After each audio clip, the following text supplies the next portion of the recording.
2 సమూయేలు 7వ అధ్యాయం 14 వచ్చినాను. ఇది ఎప్పుడు కూడా మనం జ్ఞాపకం చేసుకోవాలి. ఈ నిబంధన చాలా ఇంపార్టెంట్, దేవుడు చేసినటువంటి నిబంధనలు ఇవన్నీ కూడా. కాబట్టి ఇక్కడ దావీదుకి ఒక నిబంధన చేశాడు. నేను అతనికి తండ్రినై యుందును, అతడు నాకు కుమారుడై యుందును, అతడు పాపము చేసిన ఒకవేళ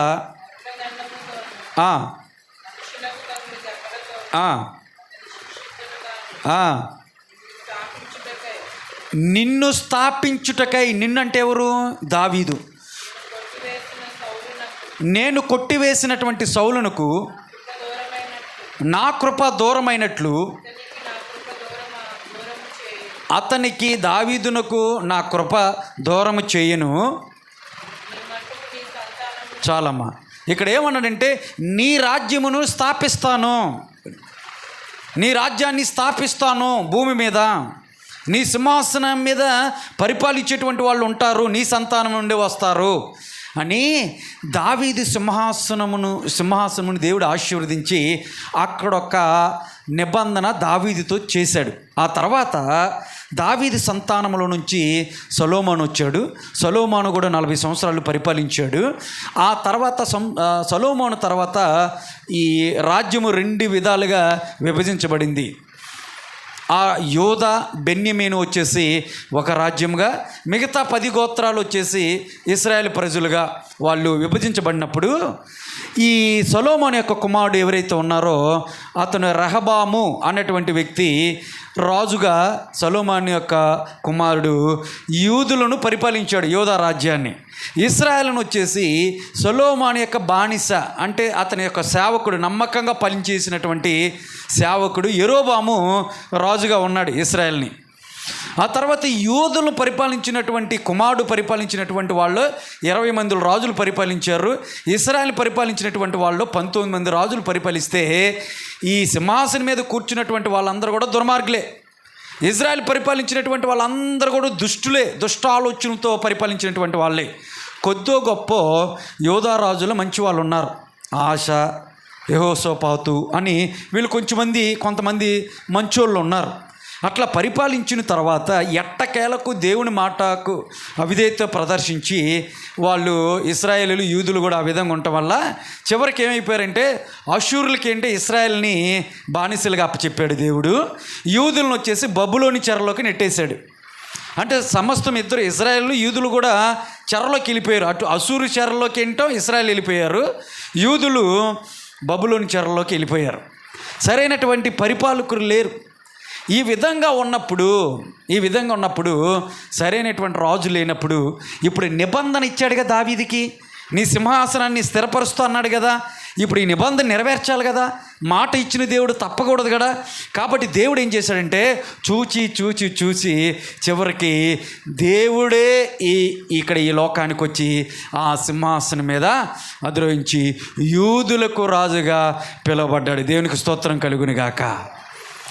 ఆ నిబంధనని నెరవేర్చడానికి దేవాతి దేవుడే ఈ లోకానికి వచ్చి ఆ సింహాసనాన్ని అధిరోహించాడు. అందుకని యూదులకు రాజుగా ఆయన పిలువబడ్డాడు. ఇది ఆ నిబంధన ఫుల్ఫిల్ అవ్వటానికి యేసుప్రభు ఆ పేరుతో అందుకని దావీదు తండ్రిగా పిలబడ్డాడు, యేసుప్రభుకి తండ్రిగా పిలబడ్డాడు.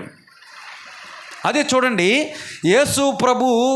ప్రభువుగా ఉంటాడు, రాజుగా ఉండటానికి ఇంకొక రిఫరెన్స్ ఏంటంటే లోకాసువార్త 1:36 చదవండి ఈసారి.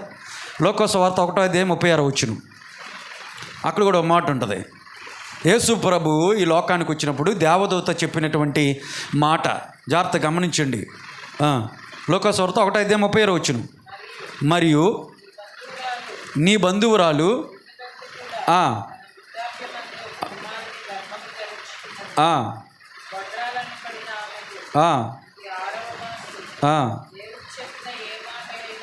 దేవుడు చెప్పిన ఏ మాట అయినను నిరార్థము కానేరదని చెప్పి, అందుకు మరియా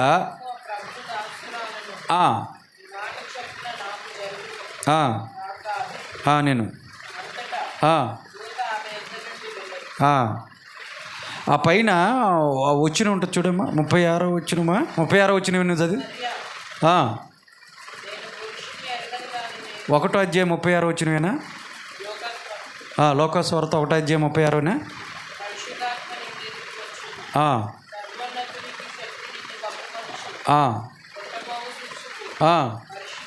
పరిశుద్ధుడై దేవుడు కుమారుడు అనబడును. ఆ తర్వాత ఓకే సరే, అక్కడ దేవుడు ప్రభువుగా వస్తాడని లోకాసువార్తలో ఆ రెఫరెన్స్ నాకు జ్ఞాపకం లేదు, అక్కడ రాయబడి ఉంది. దేవుడు ప్రభువుగా వచ్చి ఆయన రాజ్యాన్ని పరిపాలిస్తాడు, ఆయన రాజ్యము యుగ యుగాలు ఉంటుంది అని ఉంటుంది వాక్యం అక్కడ. అమ్మా ఎన్నో వచ్చిన 33 చదువమ్మా. ఇది ఇక్కడ ఉందో చూడండి. ఆయన యాకోబు వంశస్థులను యుగ యుగములు వేలును, ఆయన రాజ్యము ఏం లేదండి అంతము లేనిదై ఉందునని ఆమెతో చెప్పాను. యాకోబు సంతానం అంటే దావీదుకి ఇచ్చినటువంటి నిబంధనను నెరవేర్చడానికి యేసుప్రభు వస్తున్నాడమ్మా. ఆయన రాజ్యాన్ని అధిహరిస్తాడు, రాజుగా వస్తున్నాడు. అయితే ఆయన రాజ్యము యుగ యుగాలు ఉంటుంది ఈ భూమి మీద అని అక్కడ యేసుప్రభు రాక గురించి దూత చెప్పినట్టుగా, యేసుప్రభు యూదులకు రాజుగా. ఈ లేఖనాలన్నీ కూడా పూర్వీకులకి చెప్పినటువంటి లేఖనాలు. ఈ లేఖనాలందరూ యూదులకు తెలుసు. అంటే మెస్సయ్య వస్తాడు, మెస్సయ్య ఈ లోకానికి వచ్చినప్పుడు యూదులకు రాజుగా వస్తాడు అని వాళ్ళకి తెలుసు. కానీ వచ్చినటువంటి యేసుప్రభు మెస్సయ్య అని వాళ్ళు గమనించాల. అందుకని యేసుప్రభు రాజు అని చెప్పుకుంటే వీళ్ళు అంగీకరించలేకపోయారు. ఇది మెస్సయ్య కదా, మెస్సయ్య యూదులకు రాజుగా వస్తాడు కదా, ఈయన కాదు కాబట్టి ఈయన యూదులకు రాజు కాదు అన్నారు. యేసుప్రభు ఈ లోకానికి వచ్చిన తర్వాత చాలామంది ఆయన చేస్తున్నటువంటి మాటలు బోధలు అవన్నీ చూసి కూడా ఒకవేళ మెస్సయ్య ఈయనేనా చూద్దాం అని ఆలోచిస్తే యేసుప్రభు బోధలు వాళ్ళు చెప్పినట్లుగా లేవు. రాజుగా ఉన్నటువంటి మాటలు రాట్లా. శత్రువులు సైతం ప్రేమించమంటున్నాడు ఆయన. నిన్ను వల్లే నీ పొరుగు వారిని ప్రేమించు అంటున్నాడు. నీ దగ్గర 2 వస్త్రాలు ఉంటే ఒక వస్త్రం ఇవ్వమంటున్నాడు.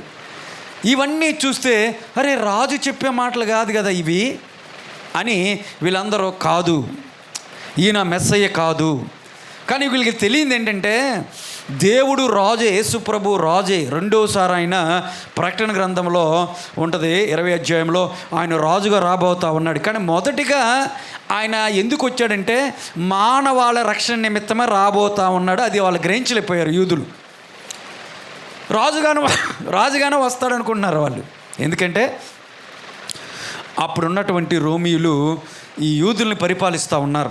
కాబట్టి యోధా రాజ్యాన్ని స్థాపించటానికి యూదులు రాజుగా మెస్సయ్య వస్తాడు, మనల్ని రోమీయుల పరిపాలన నుంచి విడిపిస్తాడు, మనకు రాజుగా ఉండి మనల్ని పరిపాలిస్తారు అనుకున్నారు. కానీ యేసు ప్రభు వచ్చిన దగ్గర నుంచి ఆయన బోధలో అలాంటి లక్షణాలు లేకపోవటం వల్ల వాళ్ళు గమనించలేకపోయారు. కానీ యేసు ప్రభు ఈ లోకానికి వచ్చింది ఎందుకంటే మొదటిగా రక్షణ ఇవ్వటానికి, ప్రతి ఒక్కరిని రక్షించటానికి, ఆత్మల రక్షణ నిమిత్తమై యేసు ప్రభు వచ్చాడు. కాబట్టి ఆయన బోధ వేరేలాగా ఉంది. కుంటివారిని స్వస్థపరుస్తున్నాడు, గుడ్డివారిని స్వస్థపరుస్తున్నాడు, కుష్టివారిని స్వస్థపరుస్తున్నాడు, చచ్చిపోయినటువంటి లేపుతున్నాడు. ఆయన బోధ అంతా కూడా విచిత్రంగా ఉంది. కానీ రాజుగా ఉండేటువంటి మాటలు ఇవన్నీ వీళ్ళందరూ కూడా యేసు ప్రభుని మెస్సయ్యగా అంగీకరించలేకపోయారు. యూదులకు రాజుగా ఆయన్ని అంగీకరించలేకపోయారు. మత్తయ్య గారు కూడా అదే మాట చెప్తూ అంటాడు, అబ్రహాము కుమారుడగు దావీదు కుమారుడైన యేసు క్రీస్తు వంశావళి అని ఉంటుంది మత్తయి సువార్త 1వ అధ్యాయం 1వ వచనంలో. అంటే ఈ దావీదు యొక్క సంతానములో నుండి యేసు ప్రభు రాజుగా, అంటే దావీదు రాజుగా కాబట్టి నిబంధన చేశాడు కాబట్టి రాజరికముల నుండి యేసు ప్రభు రావాలా, యూదులకు రాజుగా రావాలా అనుకున్నారు. కానీ వచ్చిన ఆయనని గమనించలేకపోయారు. అందుకని యోధా కూడా యేసు ప్రభుని అప్పగించడానికి కారణం అదేనండి. శిష్యుడు అయినటువంటి యోధా ఉన్నాడు కదా, ఇస్కరియోతు యోధా, బాగా చదువుకున్నాడు. ఆయన హెబ్రీ, గ్రీకు, లాటిన్, ఈ రోమా ఎన్నిటిని కూడా చదివినటువంటి వ్యక్తి, మంచి జ్ఞాని. అప్పట్లో బరబ్బా అని తిరుగుబోటు, ఈ రోమిల మీద తిరుగుబాటు చేసేవాడు. శ్రీలంకలో ఎల్టీటీ ప్రభాకర్ ఉన్నాడు కదా, అలాంటి వాడనమాట, తిరుగుబాటు చేసేవాడు. అంటే ఆయన ఫైట్ చేసి భారతదేశాన్ని, మీకు అర్థమయ్యేలా చెప్పాలంటే, భారతదేశాన్ని 200 సంవత్సరాలు బ్రిటిష్ వాళ్ళు పరిపాలించారు. 200 సంవత్సరాలు పరిపాలించారు మన భారతదేశాన్ని. అప్పట్లో గాంధీ గారు, నెహ్రూ ఇలాంటి వాళ్ళందరూ కూడా ఏం చేసేవాళ్ళంటే, వీళ్ళు శాంతియుతంగా ఫ్రీడమ్ ఫైటర్స్, స్వతంత్రాన్ని వీళ్ళు శాంతియుతంగా గొడవలు లేకుండా తీసుకురావాలని చూసేవాళ్ళు. కొంతమంది ఉండేవాళ్ళు, వాళ్ళేంటి, నేతాజీ సుభాష్ చంద్రబోసు, భగత్ సింగ్, వీళ్ళందరూ అల్లూరి సీతారామరాజు, వీళ్ళందరూ ఏం చేసేవాళ్ళు తెలుసా, ఫైట్ చేసేవాళ్ళు, యుద్ధాలు చేసి రక్తపాతం ద్వారా వాళ్ళు తిరుగుబాటు చేసి స్వాతంత్రాన్ని తీసుకురావాలనుకునేవాళ్ళు. కానీ గాంధీజీ గారు ఈ బైబిల్ గ్రంథాన్ని చదవటం వల్ల, దాన్ని ఆచరించే శాంతియుతంగా ప్రభువు చెప్పినటువంటి కొండ మీద ప్రసంగాన్ని ఆయన చదివి శాంతియుతాన్ని ప్రదర్శించే స్వాతంత్రాన్ని తీసుకొచ్చాడు భారతదేశానికి. అది చెప్పాడు గాంధీజీ. అయితే అప్పట్లో రోమీలు పరిపాలిస్తున్నారు. రోమీల నుంచి స్వాతంత్రాన్ని తీసుకొచ్చుకుంటానికి యూదుల్లో ఒక వర్గం ఏంటో బరబ్బా వర్గం, తిరుగుబాటు చేసేవాళ్ళు. ఆ తిరుగుబాటులోనే అతను కొంచెం డబ్బులు కావాలి కాబట్టి రోడ్లను కాసి కొంతమందిని అక్రమంగా లాక్కున్నవాడు సంపద. అందుకని బందిపోటు అని పేరు వచ్చింది బరబ్బాకి. ఇప్పుడు అర్థమైంది మీకు? అయితే బరబ్బా బందిపోటే, కానీ రోమీలకి వ్యతిరేకంగా తిరుగుబాటు చేసేవాడు, దాక్కున్నవాడు. దొరికితే చంపేస్తారు అతన్ని, ఎక్కడ దొరికితే అక్కడ చంపేస్తారు. అట్లా తిరుగుతూ ఉన్నాడు. అయితే అతని యొక్క సలహాదారుడు ఎవరో తెలుసా? యోధ, ఇస్కరియోతు యోధ. అతను ఏం చేశాడంటే, రాజకీయ సలహాదారుడు, పొలిటికల్ అడ్వైజర్ అన్నమాట యోధ ఈ బరబ్బాకి. అయితే ఈ బరబ్బా బందిపోటు దొంగగా ఉన్నప్పుడు ఆ దినాల్లో యేసు ప్రభు మాట ద్వారా చాలామంది ప్రజలు ఆకర్షింపబడుతూ ఉన్నారు. యేసు ప్రభు మాటకి అంత అథారిటీతో, వాక్చాతుర్యంతో యేసు ప్రభు ప్రకటించేవాడు ఆ దినాల్లో. అప్పుడు యోధా ఏం చేశాడంటే, ఇప్పుడు నువ్వు తిరుగుబాటు చేసి కత్తి ద్వారా నువ్వు రోమీల నుంచి విడిపింపబడటానికి, యూదా రాజ్యాన్ని స్థాపించడానికి చూస్తున్నావు. ఒక ఆయన ఉన్నాడు, యేసు ప్రభు, యేసు క్రీస్తు అనే ఒక పేరు ఒక ఆయన ఉన్నాడు. ఆయన శాంతియుతంగా ఉన్నాడు. ఆయన మాటల ద్వారా ఎంతోమందిని ఆకర్షింపచేస్తున్నాడు. కొన్ని లక్షల మంది ఆయన వెంబడిస్తున్నారు. ఆయనతో మాట్లాడదాం అన్నట్టుగా ఆయన ఏం చేశాడంటే, మెల్లిగా ఈ శిష్యువ బృందంలో జాయిన్ అయిపోయాడు. యేసు ప్రభు శిష్యువ బృందాల్లో జాయిన్ అయిపోయి యేసు ప్రభుకి దగ్గరయ్యి ఒక రోజున రహస్యంగా బరబ్బాను తీసుకొచ్చాడు యేసు ప్రభుతో మాట్లాడటానికి. ముసుగేసుకొని రహస్యంగా తీసుకొచ్చారు, ఎందుకంటే కనపడితే చంపేస్తారు రోమా సైనికులు. ఆ బరబ్బాని తీసుకొచ్చి యేసు ప్రభు దగ్గర కూర్చోబెట్టాడు. అప్పుడు యోధ అన్నాడు, మధ్యవర్తి చేసి యేసు ప్రభుకి బరబ్బాకి, ఇదిగో యేసయ్య, బరబ్బాకి కత్తివాటం ఉంది, నీకు మాటతనం ఉంది, నీ మాట వల్ల ఎంతోమందిని ఆకర్షింపచేస్తున్నావు. నీ మాట, రెండోది బరబ్బా కత్తి, ఈ రెండు తోడైతే రోమిల్ని తుత్తినీలుగా చేసి మన స్వాతంత్రం తెచ్చేసుకోవచ్చు, యోధా రాజ్యాన్ని స్థాపించవచ్చు అని యోధా చెప్పాడు. అప్పుడు యేసుప్రభు ఏం చెప్పాడంటే, అప్పుడు అన్నాడు యోధా, కరుణకు కత్తికి పొత్తు ఉండదు. ఏమన్నాడండి? కరుణకు కత్తికి పొత్తు ఉండదు. నా మాటలు కరుణగల మాటలు, నేను కరుణామయుణ్ణి, నేను దయగలవాణ్ణి. కత్తికి ఇతని హింసకారుడు బరబ్బా, కాబట్టి కత్తికి కరుణకి పొత్తు ఉండదు, స్నేహం ఉండదు అని చెప్పేసి వెళ్ళిపోయాడు యేసు ప్రభు. అప్పుడు బరబ్బా అన్నాడు, ఏందిరా ఇడే ఇట మాట్లాడుతున్నాడు, ఇప్పుడు వరకు విన్నాను లేరా కొండ మీద ప్రసంగం చేసిన తర్వాత అప్పుడు కిందకి దిగేటప్పుడు ఏర్పాటు చేశాడనమాట. ఆ మాటలను విన్నాడు బరబ్బా. ఏంటి ఈయన మాట్లాడతాడు, శాంతి అంటాడు, ప్రేమ అంటాడు, శత్రువులను ప్రేమించమంటాడు, ఎట్లా వస్తుందా, యోధా రాజ్యం మనకు రాదు, ఈయన మాటలు నమ్ముకుంటే ఇంకంతే సంగతి, నేను పోతున్నాను అని వెళ్ళిపోయాడు బరబ్బా ఆ రోజుల్లో. ఆ తర్వాత యోధా ఏం చేశాడంటే, యేసుప్రభుని అంటుకొని ఉన్నాడు, ఏదో ఒక రోజున ఈయన రాజు అవుతాడు, యూదులకు రాజు అవుతాడు, ఫ్రీడమ్ని తీసుకొస్తాడు, ఇతను రాజు అయితే కనుక నాకు ఏదో మంత్రి పదవి ఇస్తాడు కదా, ఏదో ఒక పదవి ఇస్తాడు కదా అని చెప్పేసి యేసు ప్రభుని అంటిపెట్టుకొని ఉన్నాడు. యేసు ప్రభుని అంటిపెట్టుకొని ఉన్నప్పుడు 3 సందర్భాలు ఫెయిల్ అయిన కారణంగా యేసుని రాజుగా చేయాలని చూశాడు, యేసు ప్రభును రాజుగా చేయాలని యోధా చూశాడు. అయితే ఆ మూడిట్లు కూడా యేసు ప్రభు తిరస్కరించడం వల్ల యోధా మనస్తాపానికి గురయ్యి యేసు ప్రభు అమ్మటానికి కారణమయ్యాడు. మీకు అర్థమైందా? యోధా ఎందుకు అమ్మటానికి యేసు ప్రభుని ముందుకు వచ్చాడంటే, ఇప్పుడు యేసు ప్రభుని రాజుగా చేయాలనుకున్నాడు. ఒక రోజున రాజుగా అవుతాడు ఈయనతో ఉంటే అనుకొని ఆయన ప్రకారం అంటే యేసు ప్రభుతో ఉన్నాడు, కానీ యేసు ప్రభుని అర్థం చేసుకోలేకపోయాడు. యేసు ప్రభు మనసు అర్థం వల్ల ఆయన ఎందుకు వచ్చాడో అర్థం చేసుకోలేకపోయాడు. చాలామంది ఈ రోజున యేసు ప్రభు నమ్ముకొని దేవాలయంలోకి వచ్చి దేవుని ఆరాధిస్తారు. వాళ్ళ ఆంతర్యం, వాళ్ళ ఆలోచనలు వేరు. ఎందుకు నమ్ముకున్నామంటే ఏదో ఒక అనారోగ్య సమస్య వల్ల, ఒక అప్పు బాధలు పోతాయనో, లేదంటే కొన్ని సమస్యలు కోర్టులు సమస్యలు పోతాయనో వస్తూ ఉంటారు. కానీ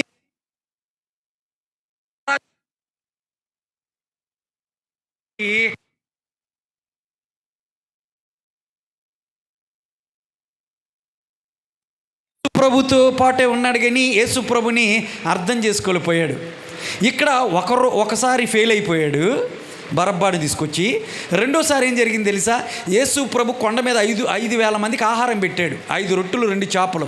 అప్పుడు ఏం చేశాడంటే గబగబ యేసు ప్రభును రాజుగా చేద్దామని, ఇక ప్రభు ఇక నువ్వు రాజు అవ్వాల్సిందే అని చెప్పేసి రెండేని అక్కడ ఉన్నటువంటి స్త్రీలను వాళ్ళందరిని రెచ్చగొట్టేసి అక్కడ ఉన్నటువంటి ఆలివ్ ఆకుల్ని తీసుకొచ్చేసి కిరీటాన్ని వెళ్ళి యేసు ప్రభు కిరీటాన్ని ఇవ్వాలని యేసు ప్రభుని రాజుగా చేద్దామంటే యేసు ప్రభు అక్కడి నుంచి వెళ్ళిపోయాడు. నేను రాజును కాదని అక్కడి నుంచి కూడా వెళ్ళిపోయాడు. అప్పుడు కొంచెం మనస్తాపానికి గురైపోయాడు యోధా. మూడోసారి కూడా ఇదే జరిగింది. మూడోసారి కూడా యేసు ప్రభు అక్కడ రాజుగా చేద్దామని యోధా చేస్తే అక్కడ కూడా తిరస్కరించడం వల్ల ఇక ఎక్స్ అయిపోయాడు. అబ్బో ఇక్కడ ఈయన కరెక్ట్ కాదు, మనం అనుకున్నట్టుగా ఈయన రాజు అవడం, యూదులకు రాజుగా ఉండడైనా యోధా రాజ్యాన్ని తీసుకురాలేడు, ఇక వేస్ట్ ఈయనతో ఉంటాం అని ఇక వెంటనే కైఫా దగ్గరికి వెళ్ళి ప్రధాన యాజకుల దగ్గరికి బేరం ఆడాడు. వెళ్ళి యేసుప్రభుని అమ్మేయటానికి కారణం అదే. ఆయన యేసుప్రభుని అర్థం చేసుకోలేకపోయాడు, ఎందుకు ఆయన వచ్చాడో తెలుసుకోలేకపోయాడు. కారణం చేత యేసుప్రభుని అమ్మేయటానికి ముందుకు వచ్చాడు. అంటే యూదులకు రాజుగా యేసుప్రభు ఆ రాజ్యాన్ని తీసుకొస్తాడనుకున్నాడు, కానీ ఆయన రాజ్యం వేరన్న విషయాన్ని గమనించలేకపోయాడు. ప్రియులారా గమనించండి, యేసు ప్రభు యూదులు రాజుగా పిలువబడటానికి ఒక ప్రధానమైనటువంటి కారణము ఆయన రాజే. కానీ ఆయన రాజ్యం ఏంటో తెలుసా? ఆయన రాజ్యం వేరు, ఆయన రాజ్యం వేరు, ఈ రాజ్యం కాదు. శరీరానికి సంబంధించినటువంటి భౌతికమైనటువంటి రాజ్యం కాదని యేసు ప్రభు చెప్పాడు లేఖనాల్లో. నా రాజ్యం వేరు, మీ రాజ్యం వేరు అని చెప్పాడు పిలాతు దగ్గర కూడా. నా రాజ్యం ఏంటి తెలుసా? ఆత్మీయమైనటువంటి రాజ్యం. ఎవరైతే నన్ను నమ్మి విశ్వసించి ఉంటారో వాళ్ళు ఆత్మీయమైనటువంటి రాజ్యంలో కట్టబడతారో. యేసు ప్రభు రాజ్యం ఈ రోజున ప్రపంచం మొత్తం కూడా ఉంది. ఆ రాజ్యం ఏంటో తెలుసా? ఆధ్యాత్మికమైనటువంటి రాజ్యము. ఎవరైతే ఇక్కడ కూడి ఉన్నారో, యేసు ప్రభుని ఎవరైతే విశ్వసించినటువంటి ఉన్నారో వాళ్ళందరూ కూడా యేసు ప్రభు యొక్క ఆత్మీయమైనటువంటి రాజ్యంలో ఉన్నారని అర్థం. అది యేసు ప్రభు చెప్పాడు, నా రాజ్యం ఆత్మీయమైనటువంటి రాజ్యము, ఆ రాజ్యాన్ని స్థాపించడానికి ఈ లోకానికి వచ్చాను. ఒక రాజ్యం రాబోతూ ఉంది. ఆయన రెండోసారి రాబోతూ ఉన్నాడు. ఆయన రాజుగా రాబోతూ ఉన్నాడు. మొదటిసారిగా గొర్రె పిల్లగా వచ్చాడు, రాజుగానే వచ్చాడు, కానీ ఆయన ఆధ్యాత్మికమైనటువంటి రాజ్యాన్ని స్థాపించాడు ఇక్కడ. కానీ రెండోసారి రాబోతున్నాడు. ఈ లోకమంతా చూస్తూ ఉంటుంది. ఆయన కింగ్గా సింహాసనం మీద కూర్చొని ఆయన తీర్పుని ప్రకటిస్తాడు. యూదులకు రాజుగా ఆయన పిలువబడటానికి కారణం ఏంటంటే ఆయన రాజే. నీ జీవితంలో, నా జీవితంలో ఆయన రాజుగా ఉండాలని ఇష్టపడుతున్నాడు. అందుకనే మలాకి 1:8 వచనాలు మీరు ఇంటికి వెళ్ళినా చదువుకోండి. ఆయన మహారాజు అని ఉంటుంది అక్కడ. మహారాజు అంటే ఈ లోకాన్ని పరిపాలించినటువంటి వాళ్ళు చాలామంది ఉన్నారు. బబులోనీలు పరిపాలించారు ప్రపంచాన్ని. రెండోదిగా పరిపాలించినటువంటి వాళ్ళు మాదియా పర్షియన్లు పరిపాలించారు. మూడోది గ్రీకులు పరిపాలించారు. నాలుగోది రోమన్లు పరిపాలించారు. ఈ విధంగా మన ప్రపంచాన్ని పరిపాలించినటువంటి ఎంతోమంది ద గ్రేట్ అని పెట్టుకున్నారు. అంటే మహారాజులుగా పిలువబడ్డారు. హేరోదు ద గ్రేట్ అని పెట్టుకున్నాడు, అలెగ్జాండర్ ద గ్రేట్ అని పెట్టుకున్నాడు, కోరేషు ద గ్రేట్ అని పెట్టుకున్నాడు, అశోకుడు ద గ్రేట్ అని పెట్టుకున్నారు. ఈ రోజున చాలామంది చరిత్రలో రాజులుగా పిలబడి ద గ్రేట్ మహారాజులుగా పిలవబడ్డారు. కానీ యేసు ప్రభు కూడా ఈ లోకానికి వచ్చినప్పుడు ఆయన చెప్తున్నాడు, మలాకీలో దేవుడు చెప్తున్నాడు, ఆయన మహారాజు, ఈ రోజున రాజులుగా పిలవబడి వాళ్ళందరూ కూడా అంతఃపురంలోకి ఏ ఒక్కరిని కూడా రానివ్వలేదండి. రాజరికాన్ని పరిపాలించినప్పుడు అంతఃపురంలోకి ఏ వ్యక్తిని కూడా రావటానికి వీల్లేదు. వాళ్ళకి అడ్డంకులు ఉండేవి, ఎక్కడో ఉండాల్సిందే వాళ్ళు. కానీ యేసు ప్రభు ఈ లోకానికి వచ్చినప్పుడు ఆయన రాజు, ఆయన ఇచ్చినటువంటి గొప్ప స్టేట్మెంట్ ఒక పండితుడు చెప్తాడు. యేసు ప్రభు రాజుగా వచ్చినప్పుడు ఆయన రాజ్యంలో ఆయన అంతఃపురంలోకి అందరూ రావటానికి ద్వారాలన్నీ తీయబడ్డాయి అంట. దేవుని స్తోత్రం కలుగును గాక. రాజుగా వెళ్ళాలంటే ద్వారాలన్నీ మూయబడతాయి, ఏ ఒక్కరు వెళ్ళటానికి వీల్లేదు. కానీ నా యేసయ్య రాజరికంలో నువ్వు రావాలంటే ఆయన అంతఃపురంలోకి నువ్వు ప్రవేశించటానికి అక్కడ పేద అనేది లేదు, అక్కడ ధనికుడని లేదు, కులాలు అడ్డుండవు, మతాలు అడ్డుండవు, వర్గాలు అడ్డుండవు. నువ్వు ఏ జాతి వాడవైనా, ఏ కులస్తుడు అయినా, ఏ మతస్థుడు అయినా నా యేసయ్య యొక్క అంతఃపురంలోకి రావడానికి అర్హులే. కారణం ఏంటంటే ఆయన ద్వారాలు ఓపెన్ చేసి ఉన్నాయి. దేవుని స్తోత్రం కలుగును గాక. ఆయన రాజుగా ఈ లోకానికి వచ్చినప్పుడు ఆయన అంతఃపుర ద్వారాలు తెరిచే ఉన్నాయి. ప్రతి ఒక్కరు కూడా ప్రవేశించడానికి అర్హులు. ఆయన రాజ్యం ఎలాంటి రాజ్యం తెలుసా? ఆధ్యాత్మికమైనటువంటి రాజ్యం, ఈ లోకానికి సంబంధం లేనటువంటి రాజ్యం. ఆ రాజ్యరికానికి నువ్వు లోబడినట్లయితే, ఈ మాటలు వింటున్నటువంటి ప్రియ సహోదరి సహోదరుడా, యేసు ప్రభు యొక్క రాజ్యములోకి నువ్వు రావాలంటే, ఆయన రాజరికానికి నువ్వు లోబడి ఉండాలంటే, యేసు ప్రభును నమ్మి విశ్వసించినటువంటి వాళ్ళు, ఆయన పరిపాలనకు లోబడినటువంటి వాళ్ళ జీవితాలు వెలిగించబడతాయి. యేసు ప్రభు రాజ్యానికి వాళ్ళు అనుకూలంగా ఉన్నప్పుడు, ఆయన రాజరికానికి వాళ్ళ జీవితాలను అప్పగించినప్పుడు వాళ్ళ జీవితాలు వెలిగించబడతాయి, వాళ్ళ జీవితాలు నీతి మార్గంలో నడిపించబడతాయి, వాళ్ళు ఉన్నతమైనటువంటి స్థానంలో నిలబడతారు. ఆయన పరలోక రాజ్యంలో వాళ్ళని నిలుపుతాడు. దేవుని స్తోత్రం.